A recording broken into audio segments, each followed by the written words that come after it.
چلیے شروع کرتے ہیں آج ایک نئے بیان کے ساتھ مفتی سلمان اظہری صاحب کو کاتہو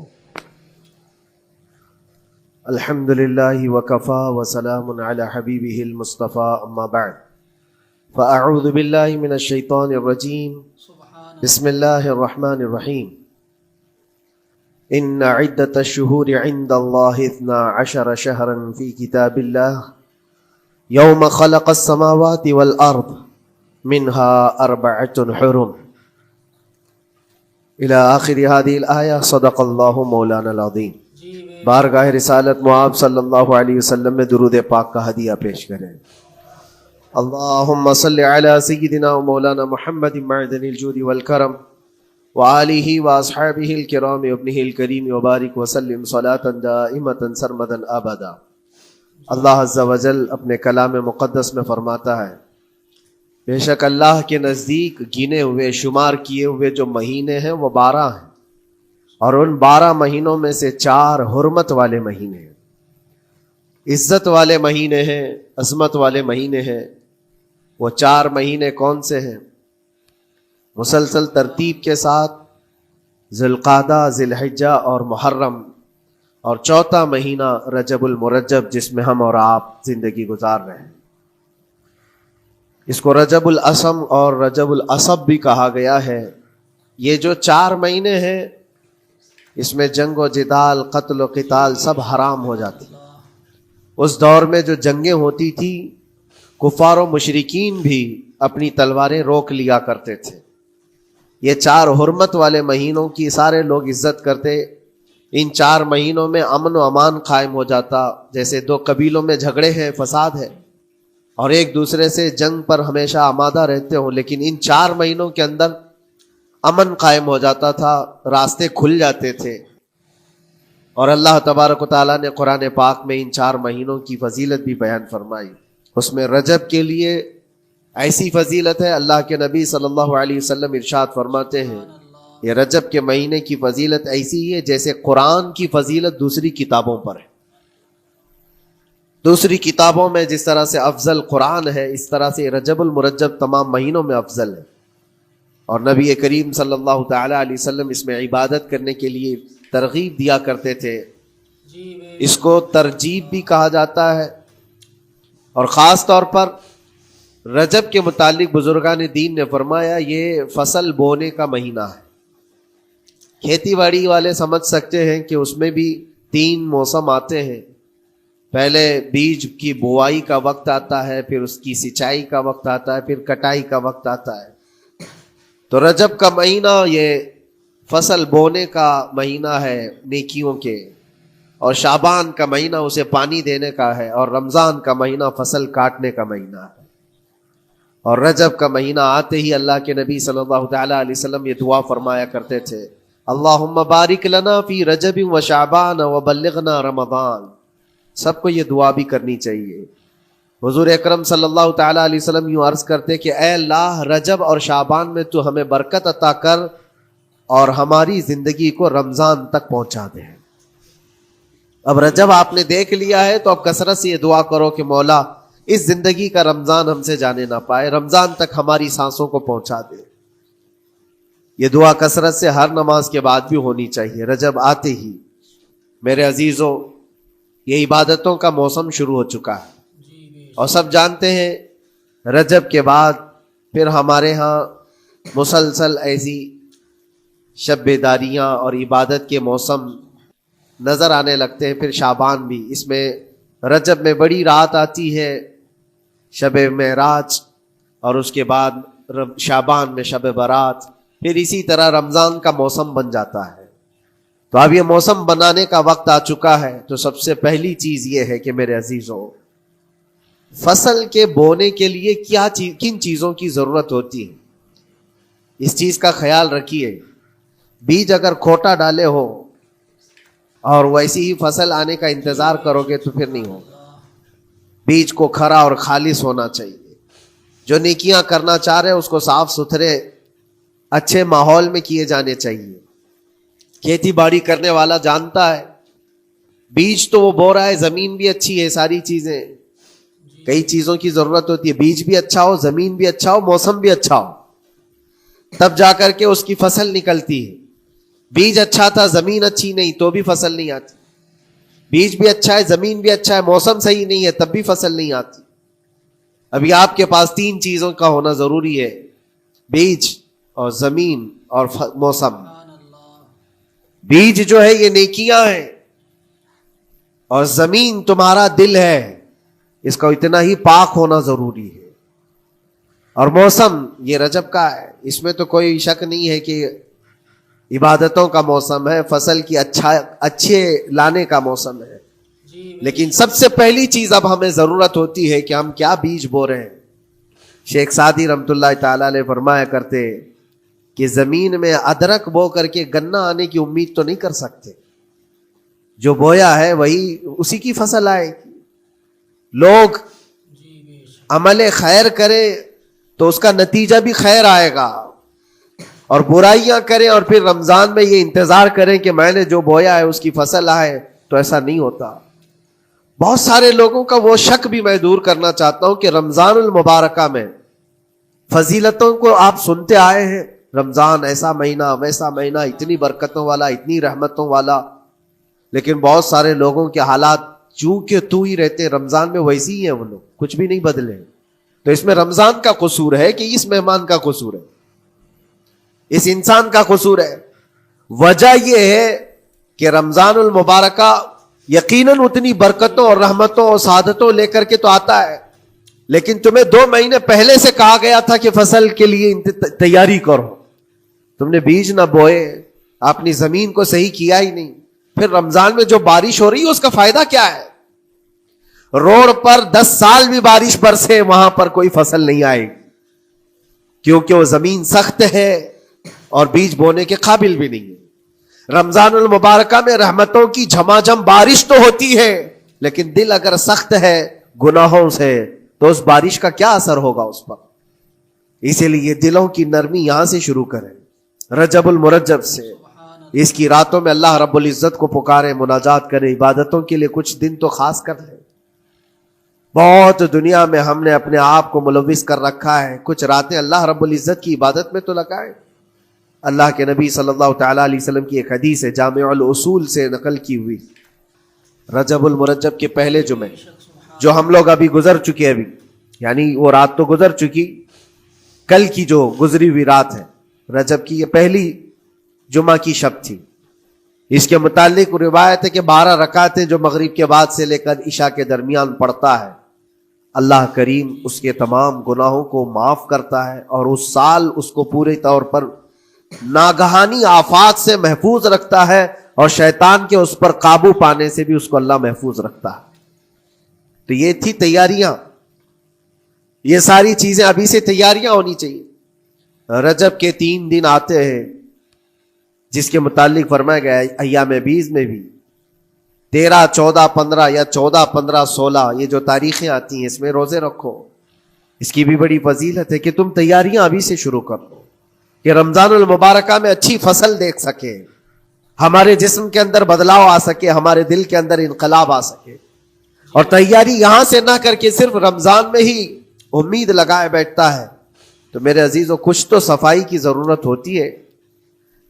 آپ نے اگر زمین خریدی کھیتی باڑی کی غرض سے اور گئے, وہاں جاتے ہی آپ نے سوچا کہ اس میں فصل آ جانی چاہیے, تو کسانوں سے پوچھو تو بتائیں گے آپ کو نہیں, زمین کو پہلے صاف کرنا پڑتا ہے, کچرے ہوں گے اس کے اندر بہت سارے, ہل چلاؤ یا کسی بھی طرح سے اس کو صاف کرو.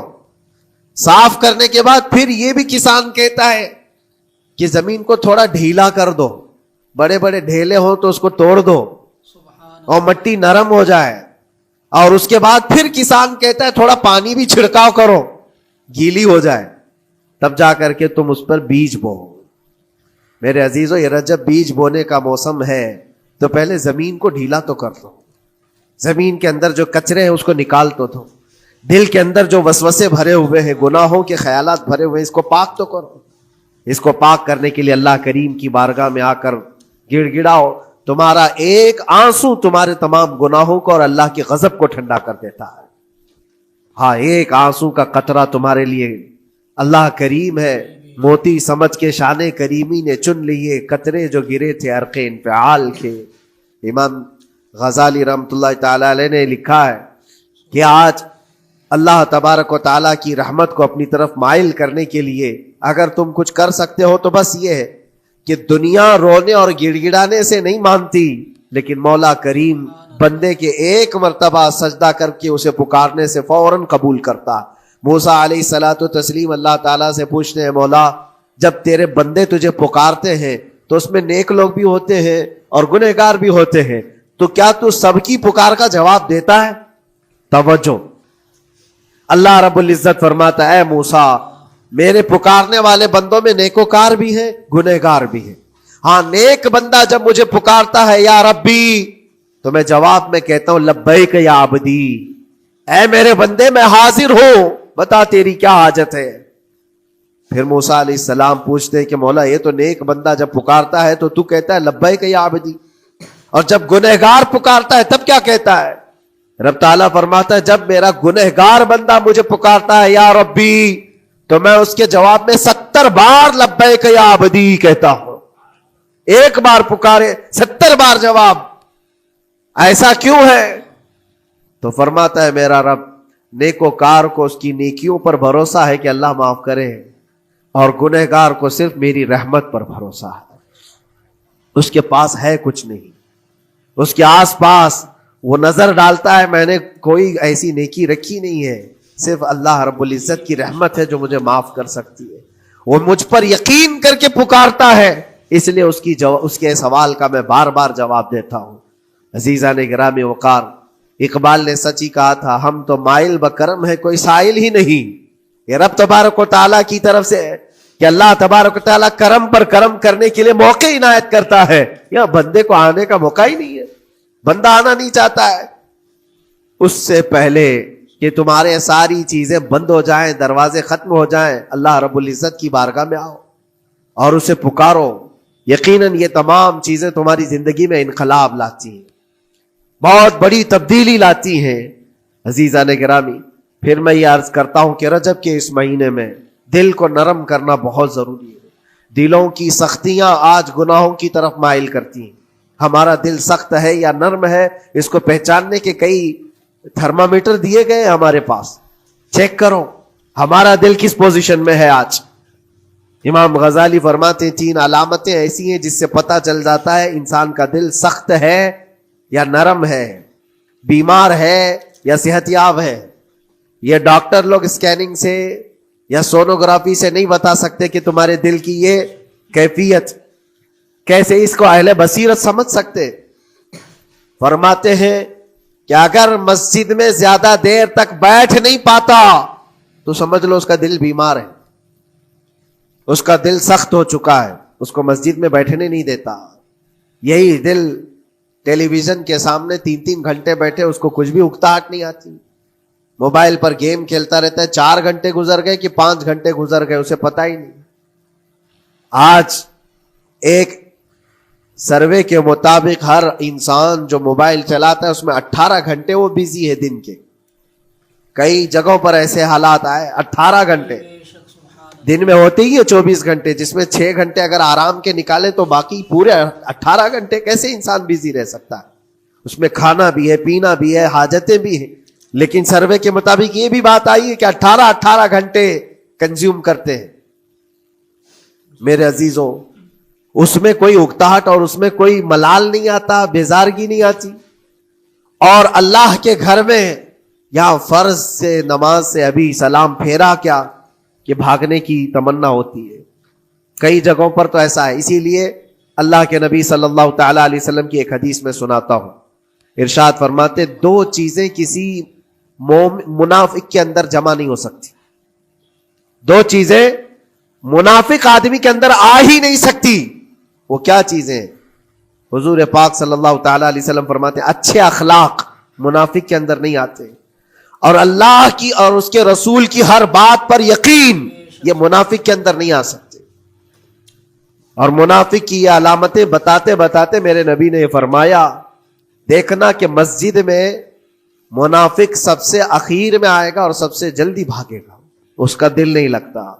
دل سخت ہو چکا ہے اور بازار میں سب سے پہلے جائے گا اور سب سے لاسٹ میں نکلے گا. بازار اس کے دل لگنے کی جگہ ہے, اس کے وہاں پر تفریح کی جگہ ہے. اور مومن کی علامت یہ فرمایا کہ مومن مسجد میں جلدی آتا ہے اور دیر سے جاتا ہے, اس کا دل لگا رہتا ہے. اور مومن بازار میں لوگوں کے شروعات میں نہیں, اپنی ضرورت کے مطابق گیا اور نکل آیا. اور فرماتے ہیں میرے آقا صلی اللہ علیہ وسلم, روئے زمین پر سب سے اچھی جگہوں میں سے کوئی جگہ ہے تو اللہ کا گھر ہے, مسجد ہے.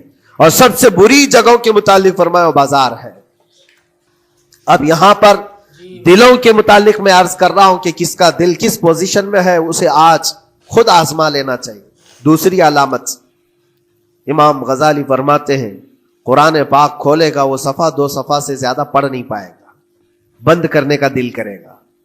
یہ تو چھوڑو اٹھانے کے بعد پڑھنے نہ پڑھنے کی بات ہے, کچھ تو چھونا بھی نہیں چاہتے, اٹھاتے ہی نہیں. سال پورا ہو گیا تو قرآن پکڑتے نہیں, تو پھر دل کی کیفیت کیا ہو چکی ہوگی, دل کیسا مریض ہوگا. بعض لوگ ہم سے یہ کہتے بھی تھے کہ حضرت پڑھنا تو آتا نہیں, کیا کریں گے قرآن کا. کہا اٹھانا تو آتا ہے. میں نے ان سے پوچھا قرآن اٹھانا تو آتا ہے, جب قسم کھانے کی بات ہوتی ہے تو کیسے قرآن اٹھا لیتے ہو, سر پہ رکھ لیتے ہو. اسی طرح سے قرآن کو ہی اٹھا کر کے سینے سے لگا کر اللہ کی بارگاہ میں دعا کرو کہ مولا میرے دل کے دروازے کھول دے. اور قرآن کوئی سخت چیز نہیں ہے, اللہ وعدہ فرما رہا ہے ہم نے قرآن یاد کرنے کے لیے آسان بنایا ہے. کوئی یاد کرنے والا, وہ خود قرآن تمہارے دل میں اتر جائے گا. کوشش کرو. دل کی بیماری کی 2 علامتیں میں نے بتایا. اگر بیمار دل ہے تو زیادہ یہاں بیٹھ نہیں سکتا اور زیادہ دیر قرآن پڑھ نہیں پاتا.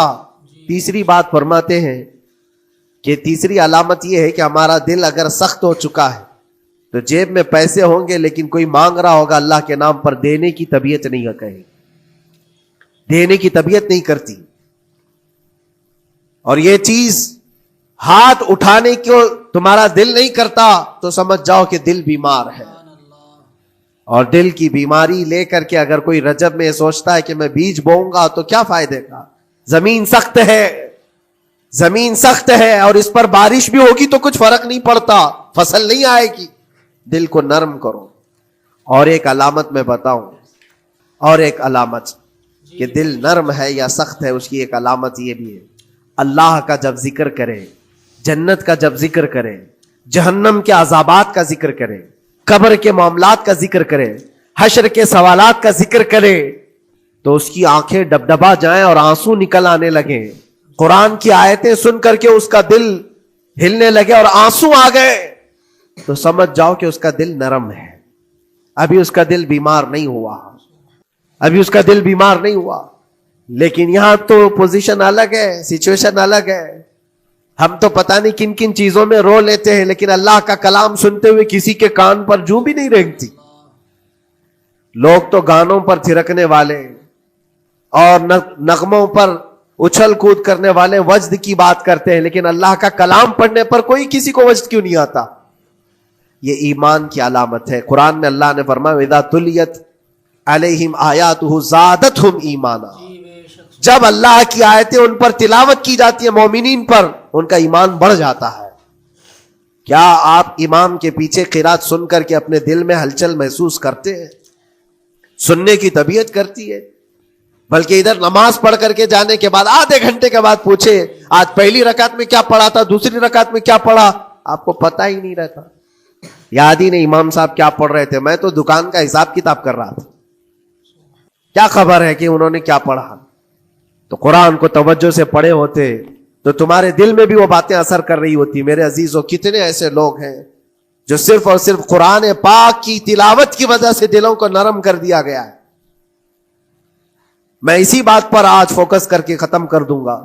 رجب المرجب بیج بونے کا موسم ہے تو دل کے نرمی کے ساتھ ہی بیج بو, کیونکہ یہ زمین ہے تمہاری, اور زمین نرم نہ ہو تو کتنی بھی نیکیاں کرو کیا فائدے کی. دل سخت ہے, گناہوں سے لبریز ہے, اور دل کو نرم کرنے کا علاج 2 چیزیں بتائی گئی, کریں گے انشاءاللہ.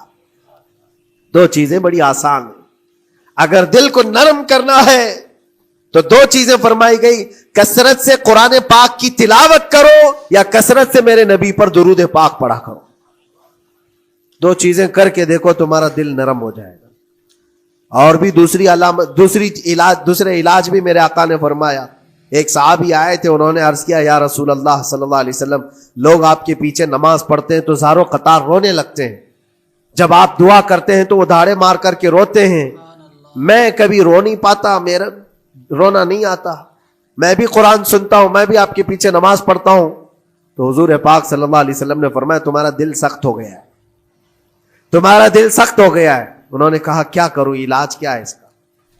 وہ مسیحا امت ہے میرے آقا، ہر ایک کا علاج جانتے ہیں، کس کو کون سا علاج دینا ہے. نبی پاک صلی اللہ تعالی علیہ وسلم فرماتے ہیں جاؤ کسی یتیم بچے کے سر پر ہاتھ پھیرو، اللہ تمہارا دل نرم کرے گا. ان کے لیے وہ علاج رکھا گیا تھا. جس کو جیسا علاج بتایا میرے آقا صلی اللہ علیہ وسلم نے، کسی یتیم کے سر پر ہاتھ پھیرو، دل نرم ہوگا. لیکن دل کے نرم ہونے کے علاج اللہ کے نبی صلی اللہ علیہ وسلم کی شفا خانے میں ہے. آج سے آپ کثرت سے درود پاک پڑھو، پھر دیکھو آپ کے دل کے اندر انقلاب آتا ہے یا نہیں آتا. آپ کے چہرے کا نور بڑھ جائے گا، زبان کا اثر بڑھ جائے گا، عمل خیر کی طرف رغبت بڑھ جائے گی. کثرت سے جب بندہ حضور پاک صلی اللہ علیہ وسلم پر درود پڑھتا ہے، اس کی زبان سے جھوٹ نکل جاتا ہے، گالی اس کی زبان پر نہیں آ پاتی ہے، کیونکہ وہ پاک کرتا چلا جاتا ہے اپنی زبان کو اللہ کے نبی کا نام لے کر کے. میرے عزیزو، اس میں دقت کیا ہے درود پاک کثرت سے پڑھنے میں؟ آپ جہاں چل رہے ہو، پھر رہے ہو، اٹھ رہے ہو، بیٹھ رہے ہو، انتظار میں ہو، سونے کے لیے جا رہے ہو، زبان ہی تو ہلانا ہے میرے نبی پاک صلی اللہ علیہ وسلم کی بارگاہ میں درود پڑھ کر کے. اور ضروری نہیں ہے کہ بہت لمبے لمبے درود پاک آپ کو یاد کرنے ہو، صلی اللہ علیہ وسلم بھی پڑھ لیا تو یہ درود پاک ہے، یہ درود پاک ہے. یا تو پھر الصلاۃ والسلام علیک یا رسول اللہ کہتا ہے تو یہ بھی درود پاک ہے، درود پاک ہے یہ. اور دل کو جب نرم ہو جائے گا تو انشاءاللہ العزیز آپ اس کے اثر بھی دیکھیں گے، اس کے اثر بھی دیکھیں. کیسے کیسے لوگوں کی بات میں کروں میرے عزیزوں، آپ کو پتا ہے تاریخ کے اوراق الٹ کر کے دیکھو. ایک صحابی حضرت نعیم، وہ راستے پر گزر رہے تھے، دیکھا ایک کڑیل جوان مکہ کا، جس کو سارے لوگ دیکھ کر پہلوان کہتے اور ڈرتے تھے، گھبراتے تھے. 27 سال کا کڑیل جوان ہے اور ہاتھ میں تلوار کھینچے ہوئے تیزی سے آ رہا ہے. یہ پہلوان کوئی اور نہیں عمر ابن خطاب ہے. حضرت نعیم کہتے دیکھ کر کے میں گھبرا گیا، اتنی تیز اور ترار چال اور چمکتی ہوئی تلوار، کہاں کا ارادہ ہے؟ پوچھا حضرت نعیم نے کہاں جا رہے ہو؟ عمر ابن خطاب نے کہا محمد کا قتل کرنے جا رہا ہوں. معاذ اللہ رب العالمین، اس لیے کہ ایمان لائے ہوئے نہیں تھے. یہ دلوں کی سختیاں ہیں، یہ دلوں کا منجمد ہونا بتا رہا تھا کہ وہ نبی پاک صلی اللہ علیہ وسلم کے قتل کے لیے نکلے. حضرت نعیم نے صرف راستہ روکنے کے لیے ان سے کہا ان کا بعد میں قتل کرنا، پہلے تیری بہن اور بہنوی کا گھر بھی دیکھ لے، وہ بھی تو کلمہ پڑھ رہے ہیں، وہ بھی تو کلمہ پڑھ رہے ہیں اسی رسول کا. تو غصہ اور بڑھ گیا کہ میرے گھر میں یہ ہو چکا ہے، میں تو جس کا قتل کرنے جا رہا ہوں وہ میرے گھر تک آیا ہوا ہے. کہا پہلے میری بہن اور بہنوی کا کام تمام کرتا ہوں. اسی غرض سے وہ آئے تھے. اور جس وقت اپنے بہن کے گھر کے باہر کھڑے تھے، اتفاق ایسا کہ اندر سے قرآن کے پڑھنے کی آواز آ رہی تھی. ایک صحابی حضرت خباب، وہ قرآن پڑھا رہے تھے حضرت عمر کی بہن کو اور ان کے بہنوی کو. اور کیا بہترین انداز رہا ہوگا، جو رسول اللہ سے ڈائریکٹ سنے ہوئے لوگ تھے، اللہ کا کلام اترا ہوا ہے جن کے اوپر، وہ اس وقت حاضر رہے ہوئے لوگ ہیں، قرآن کو پڑھ رہے تھے. طٰہٰ ما انزلنا علیک القرآن لتشقیٰ الا تذکرۃ لمن یخشیٰ. عرب لوگ اچھی طرح سے جانتے تھے ایک ایک حرف کا معنی کیا ہوتا ہے، وہ عربی جانتے تھے، ان کی مادری زبان تھی. اور اس قرآن کے اندر جو مٹھاس تھی، عمر ابن خطاب کان لگا کر سنتے رہے سنتے رہے سنتے رہے. لیکن غصہ جو اندر سے تھا، دل کی جو سختی تھی، آئے تھے مارنے کے لیے، دروازہ زور زور سے ٹھوکنے لگ گئے، اندر لوگ ڈر گئے. حضرت خباب کو چھپا دیا، بہن اور بہنوی نے دروازہ کھولا.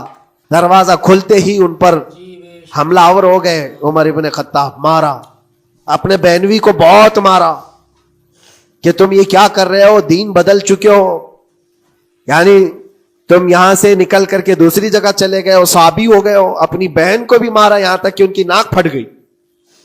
جب لہو لہان ہو گئے تو عمر ابن خطاب نے دیکھا کہ میں اپنی بہن اور اپنی بھائی کو مار رہا ہوں. پھر تھوڑی دیر کے لیے دل میں رحم آیا. اور دل میں رحم آیا کس چیز کا, کس چیز کی وجہ سے نرم ہوا دل میرے عزیزوں؟ بھائی اپنے بہنوئی کی اور اپنی بہن کی پٹائی کو دیکھ کر کے نہیں, ان کو دیکھا تھوڑی دیر کے بعد اور کہا چلو چھوڑو جانے دو, جو ہوا سو ہوا, لیکن جو تم لوگ پڑھ رہے تھے میرے آنے کے وقت مجھے دوبارہ پھر سے سنا دو.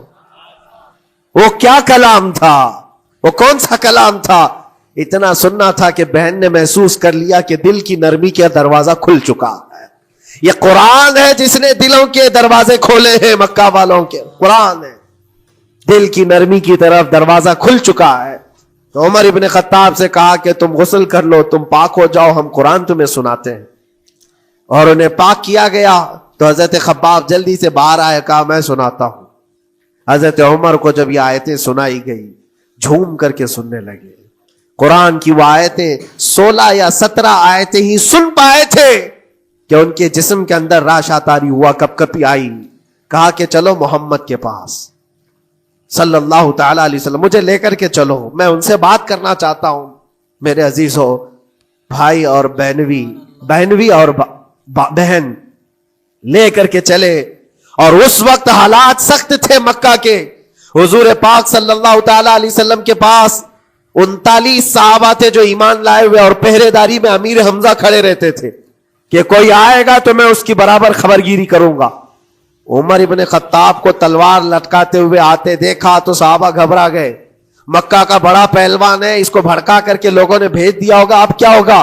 یہ پٹائی بہت بری طرح سے سب کی کرے گا. غریب صحابہ ہے اور حضور پر ہاتھ نہ اٹھا دے. سب ڈرنے لگے. حضور پاک صلی اللہ علیہ وسلم سے آ کر کہنے لگے کہ یا رسول اللہ صلی اللہ علیہ وسلم, عمر آ رہا ہے اور ہاتھ میں تلوار ہے. اللہ کے نبی صلی اللہ علیہ وسلم نے فرمایا وہ میری گردن نہیں, اپنی گردن دینے آ رہا ہے. وہ میری گردن لینے نہیں, اپنی گردن دینے آ رہا ہے. وہ مخبر صادق صلی اللہ علیہ وسلم جانتے ہیں کون میرا غلام ہے اور کون منافق ہے. عمر ابن خطاب آئے تو حضور نے فرمایا راستہ دے دو. آتے ہی انہوں نے تلوار زمین پر پھینک دی. چہرے جمالے جہاں آرا کو دیکھا. حضور پاک صلی اللہ تعالی علیہ وسلم سے پوچھا, پھر وہ آیتیں سنائے. اب سوچو میرے عزیزو, صحابی سے سننا, یہاں تو ہم قاری قرآن سے سنتے ہیں قرآن کی آیتیں. 1400 سال کے بعد آج بھی قرآن کا وہ اثر لگتا ہے دل کے اوپر. یہ ان سے جو 1400 سال کے بعد جس قاری قرآن سے سنا وہ تو صحابہ سے سنے تھے, اور صحابہ سے بڑھ کر کے اللہ کے نبی سے جو قرآن سنا ہو, خود نبی پاک کی زبان اقدس سے.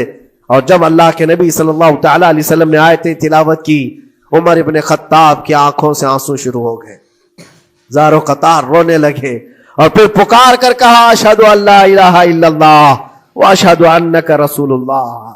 میں گواہی دیتا ہوں کہ اللہ کے سوا کوئی معبود نہیں, اور میں گواہی دیتا ہوں کہ آپ اللہ کے رسول ہیں. میرے عزیزو, عمر ابن خطاب رضی اللہ تعالیٰ عنہ کو اس طرف لانے والا, دل کو نرم کرنے والا, یہ قرآن پاک اللہ کا کلام ہی تو ہے. آج گناہوں سے اس پر بہت ساری پرت جم گئی ہے. ہمارے دلوں کے حالات ایسے ہو گئے, قرآن اٹھاؤ دلوں کو نرم کر دے گا. اور رجب المرجب میں قرآن کو پڑھو گے زمین نرم ہو جائے گی, اور پھر اس کی برکتیں تم رمضان میں دیکھو گے.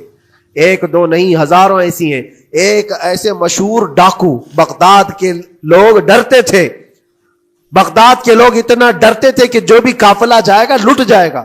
فضیل بن عیاض, جو بھی قافلہ نکلتا تھا اس راستے سے لٹ جاتا تھا, کوئی بچ نہیں پاتا تھا.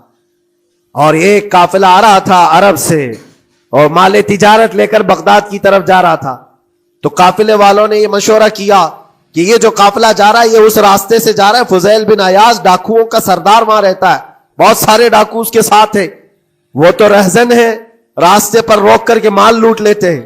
تو قافلے میں ایک قاری قرآن تھے, انہوں نے کہا ٹھیک ہے اب راستے پر آ ہی چکے ہیں تو کیا کر سکتے ہیں, چلو بیٹھ کر کے نکلتے ہیں, میں قرآن کی تلاوت کرتا رہوں گا اونٹ پر بیٹھ کر کے, اللہ کریم اس برکت سے ہمارا راستہ آسان کر دے گا. قاری قرآن نے قرآن کی تلاوت شروع کر دی, اور جب وہ راستہ آیا جو فضیل بن عیاض کا تھا, فضیل بن عیاض ایسی ڈاکہ زنی اور ایسی رہزنی میں مشہور آدمی جن کے آس پاس، جن کے ہاتھ کے نیچے 1000 سے زیادہ ڈاکو کام کرتے ہوں. بغداد پورا ڈرتا تھا، پورے راستے وہاں پر کوئی بھی سلامت نہیں جا پاتا تھا. اس راستے پر ایک قاری قرآن جب آیا، میرے عزیزو تلاوت کیا کر رہا تھا؟ سورۃ الحدید کی آیت تھی، الم یأن للذین آمنوا ان تخشع قلوبہم لذکر اللہ. وہ قرآن کی آیت ہے. اللہ کے کریم فرماتا ہے کیا ایمان والوں کے پاس ابھی وہ وقت نہیں آیا کہ اللہ کا ذکر سنتے ہی یا اللہ کا ذکر ہوتے ہی ان کا دل کانپنے لگ جائے، ان کا دل ہلنے لگ جائے؟ فضیل بن عیاض کے کانوں میں یہ آیت پڑھ رہی تھی. قاری قرآن بار بار اس آیت کو پڑھ رہا تھا. کیا وہ وقت ابھی ایمان والوں کے پاس نہیں آیا کہ وہ اللہ کے ذکر سے دہل جائیں؟ اتنا اثر کر گئی آیت، اتنا اثر کر گئی. فضیل بن عیاض نے ہتھیار پورے پھینک دیے اور چیخ چیخ کر کے کہنے لگا آن لنا ربنا، آن لنا ربنا، اے میرے رب وہ وقت آ چکا ہے، اے میرے رب وہ وقت آ چکا ہے. سارے ڈاکوؤں سے کہا سجدہ ریز ہو جاؤ، اس لیے کہ اللہ کا کلام ہمیں بلا رہا ہے. برسوں سے ڈاکہ زنی کرنے والے، برسوں سے راستے لوٹنے والے، قرآن کی ایک آیت نے دل بدل دیا. دل کے ایسا انقلاب آیا، سب کچھ چھوڑ دیا اور اس کے بعد نکلے.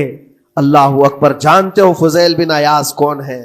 فضیل بن عیاض وہ ہے جن کا نام لیتے سرکار غوث پاک بھی ادب کیا کرتے تھے. فضیل بن عیاض اللہ تبارک و تعالیٰ نے ولایت کا وہ مقام عطا کر دیا. بڑے بڑے اولیاء کرام ان کے پاس آنے لگے. اپنے زمانہ جوانی کا زمانہ ڈاکہ زنی میں گزرا تھا، لیکن جب پھر وقت آیا توبہ کا اور دل کے بدلنے کا تو اللہ نے وہ مقام دیا. تاریخ میں آج بھی موجود ہے کئی سلسلے ایسے، سلسلے چشتیہ میں، اور کئی سلسلے ایسے ہیں جو فضیل بن عیاض سے ہو کر حضور پاک تک پہنچتے. فضیل بن عیاض ان کا نام ہے. اسی لیے میں کہتا ہوں میرے عزیزو، قرآن پاک یہ دلوں کو نرم کرنے کا سب سے بڑا علاج ہے. زمین کو نرم کر دو اور اس کے بعد پھر بیج بو. دیکھو اسی لیے اقبال نے کہا تھا ذرا نم ہو تو بڑی زرخیز ہے یہ مٹی ساقی. یعنی یہ زمین تھوڑی سی نرم ہو جائے تو اس میں تو سونا چاندی یہ اگل سکتی ہے. تمہارے پاس ایمان کی دولت ہے، اللہ کریم کی ذات پر یقین ہے، حضور پاک صلی اللہ تعالی علیہ وسلم کی محبت ہے، سب چیزیں تمہارے پاس ہے. تھوڑا دل کو نرم کرنے کی ضرورت ہے.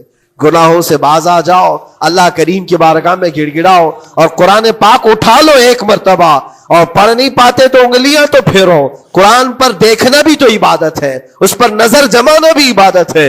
اللہ کا کلام سمجھ کر کے تم نے اٹھایا ہے تو جانتے ہو قرآن عظیم کل قیامت کے دن جس کی شفاعت کے لیے کھڑا ہو گیا، میرے آقا فرماتے پھر اس کو جہنم میں کوئی چیز نہیں لے جا سکے گی. جس کو قرآن اور رمضان سفارش کر دے پھر اس کو جہنم میں دوسری کوئی چیز نہیں لے جائے گی. اور جس کے خلاف کھڑے ہو گئے پھر اس کو جنت میں کوئی چیز نہیں لے جائے گی.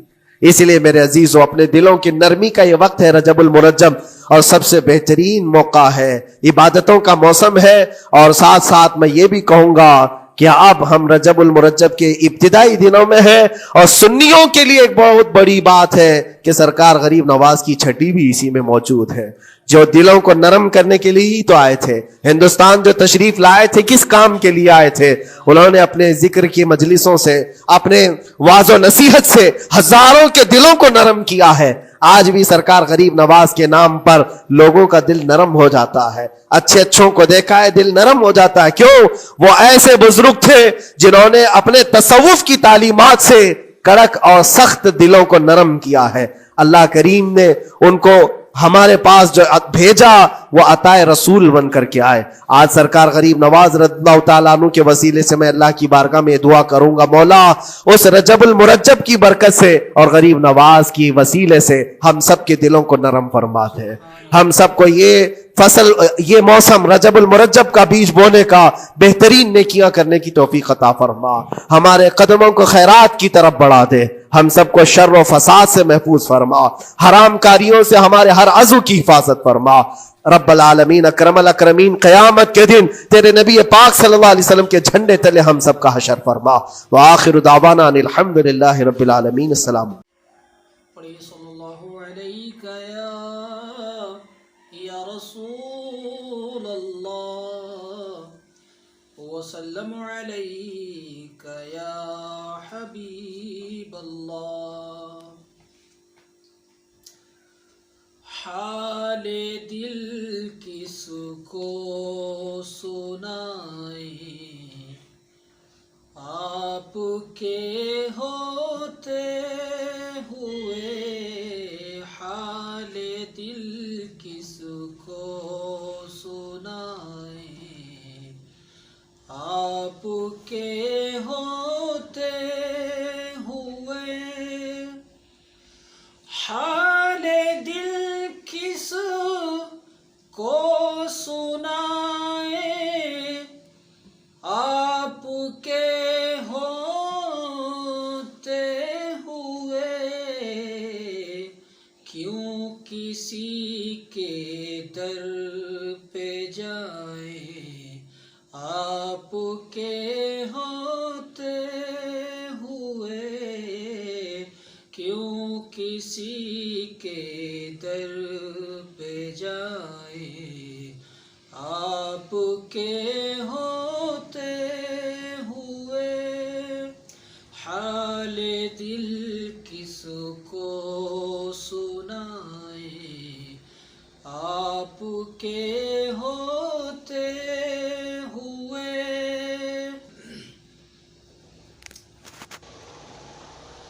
کون ہے الطاف اپنا حال دل کی سے کہیں کون ہے الطاف اپنا حال دل کی سے کہیں